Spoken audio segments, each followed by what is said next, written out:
What's up, YouTube? This your boy Expat D. Okay, I'm here to talk to you about moving your family abroad. So, if you are somebody that's thinking about moving your family abroad, there's top 3 tips I want you to consider before you move your family abroad. To tell you a little bit about me, I've been living abroad on and off since 2003.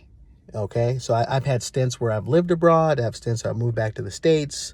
I've done a lot of things abroad, a lot of life milestones I've done abroad. I've had a child abroad. I raise a family abroad. A lot of things I've done abroad. And so I want to tell you a little bit about that. First thing I want you to consider, tip number 1, I would say, it's sustainability. Okay. One thing that I find unique about my content online is that when I watch a lot of YouTubers, they kind of fall in one's expat ones. They typically fall in 2 categories. They're young people. They've kind of left everything behind in the States, and they're being adventurous, and they go abroad, and they maybe save up a couple $1,000s, and they're taking a risk and all that stuff. I've done that before years ago, like over 20 years ago, before YouTube was even a thing. I've done it. I failed. I've done it. I've went back, and I've done it better. And so one thing I want you to consider is that try and do things in a way that is sustainable when you go abroad. And what I mean by that is let's say when I first went abroad, I was like that. I was young. I think I had like a couple $1,000s saved up. I think I had like some unemployment checks coming. That's a whole nother story. Okay. And I tried going abroad, and I had a blast. Okay. It lasted a couple of months. This is back in the day. So what ended up happening was, I think I was getting some unemployment checks, and they had to call and verify something. And this is back in the day. This is like back before Skype, back before like all those like Google services and all that.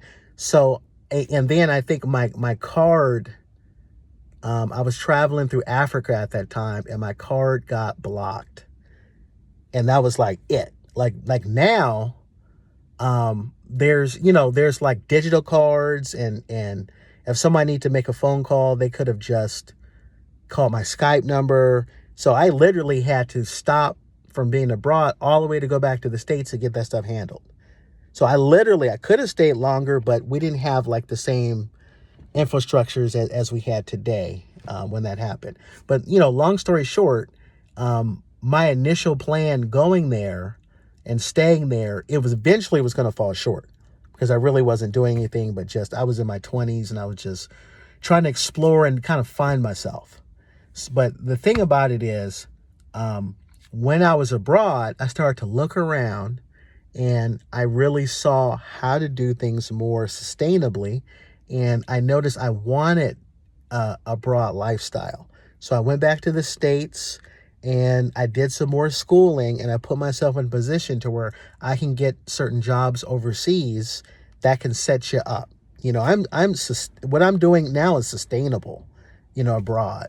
I've got a good apartment. I've got a nice car. I make decent money. I'm able to travel, do all those things. Like I've got my family here. So I'm, this is not like a fly by night thing. This is not something to where if one little thing goes wrong, I'm done. Right. Like I was in my 20s. So make sure, to really plan this thing out well so that what you're doing is sustainable when you go abroad. Okay. Especially if you're bringing a family along. Okay. Number 2, very important. School. Okay. My background's in education. Okay. One thing to consider, I watch a lot of young YouTubers, and it's all fine and good. But my question is, what happens if a lot of people are out there, they're dating abroad and stuff. What if you meet somebody that you like, and you either get married and or have a kid? And I don't want you to feel like I love being abroad, but now I have a kid, I need to go back home, go back to the States and settle down. Okay, you can still have this lifestyle abroad. Okay, I've done it. But here's the thing. If you go overseas and you want to go to school, I'm going to be straight honest with you. Depending on the country you go to, if you do basically like the equivalent of their local public school, either their education is not going to be good or it may be too extreme for your child. Okay, it just might be too extreme to where they're very much outcast, they're very much unhappy. Your best bet might be to have them in an international school. But here's something that you have to consider. If you're in an international school, those things are abroad, they're not cheap. They're not cheap. The school that I send my child to now, that bad boy costs 50 G's a year. 50 G's. That is not cheap. Do I pay 50 G's for it? No, because I've done my research. I know how to navigate these things. But for the average person, if you came here and tried to do what I'm doing and you want to send your child to school, that might cost between 20, 30, 40, 50 G's a year. So think about that. This is the part that people not really talking about.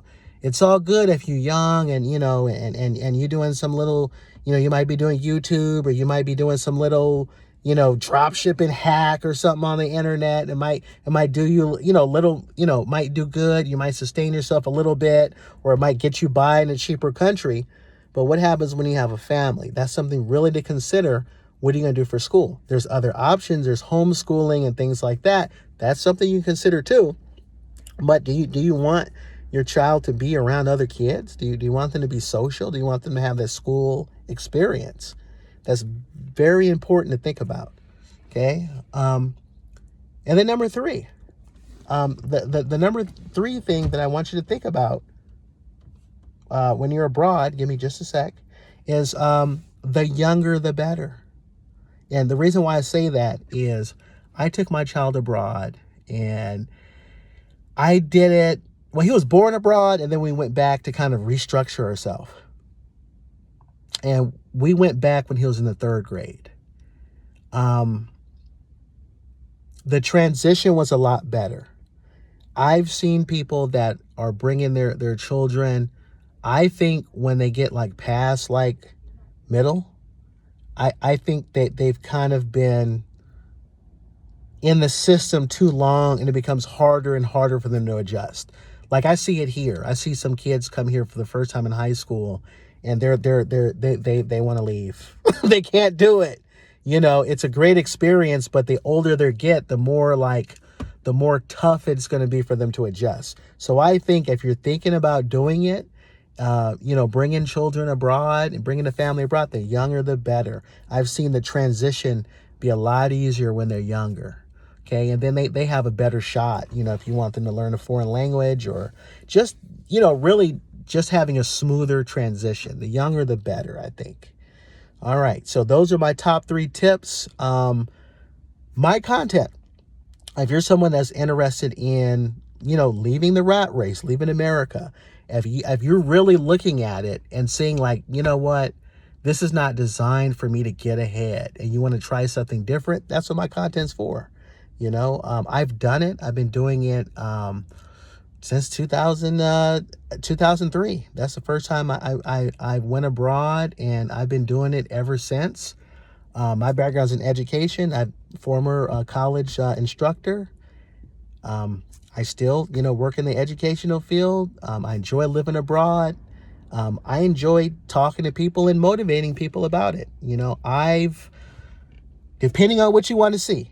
Okay, I travel a lot. I go to for the past 4 years, I've been going to about 10 countries a year. Some of them I repeat. I've gone to about 35 different countries. And that's content you're interested in. I'm more than happy of showing you. I want to help people that want to transition abroad and make that process easier.